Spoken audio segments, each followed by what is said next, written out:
ফেলে দেয়া মাছের মাথা থেকে বের করা হচ্ছে গুটি গুটি সাদা ছোট্ট অংশ। এগুলোকে পিটুইটারি গ্ল্যান্ড, সংক্ষেপে পিজি হরমোন, বাংলায় প্রাকৃতিক হরমোন বলা হয়ে থাকে।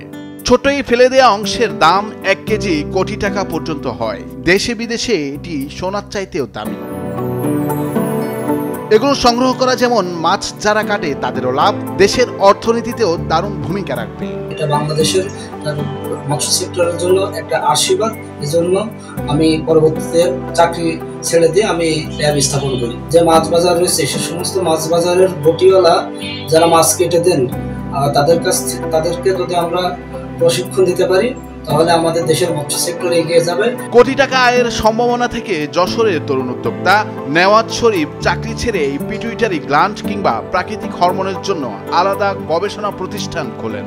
কিভাবে মাছের মাথা থেকে এই প্রাকৃতিক হরমোন বের করা যায় সেটিরও প্রশিক্ষণ দিচ্ছেন বটিওয়ালিদের। আমরা মাছে বাঙালি এবং আমাদের মৎস্য হ্যাচারিতে প্রায় প্রতি বছরে 35 থেকে 40 কেজি পিজি হরমোনের প্রয়োজন হয়। অথচ আমাদের দেশে বিশাল সম্পদ থাকা সত্ত্বেও আমরা বাইরের দেশ থেকে সিনথেটিক হরমোন আমদানি করি। আর পিজি ব্যবহারের সব থেকে বড় সুবিধা হচ্ছে ব্রুড বাস রিইউজ করা যায়, অর্থাৎ একই বছরে একই মা মাছ থেকে 2 থেকে 3 বার ডিম নেওয়া যায়। কিন্তু সিনথেটিক হরমোনে একবার ব্যবহার করা হয়। সিনথেটিক হরমোনকে আমরা অন টাইম হরমোন বলি।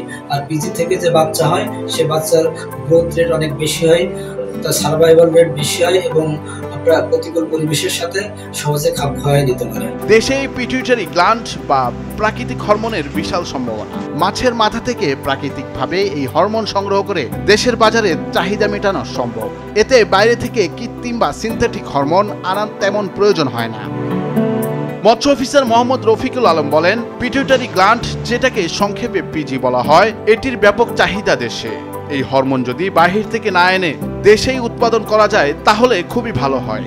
এমন উদ্যোক্তাকে আমরা সাধুবাদ জানাই। আমরা এটা শুনেছি চৌগাছা উপজেলায় একদম তরুণ উদ্যোক্তা এটা করতে যাচ্ছেন। আমরা এমনি তরুণ উদ্যোক্তাদেরকে উৎসাহিত করি। আমরা চাই দেশে আরো এরকম অনেক উদ্যোক্তা তৈরি হোক, যেন আমরা আমাদের নিজেদের উৎপাদিত পণ্য দিয়েই আমাদের নিজেদের চাহিদা পূরণ করতে। নুরুল আফসার, বৈশাখী সংবাদ।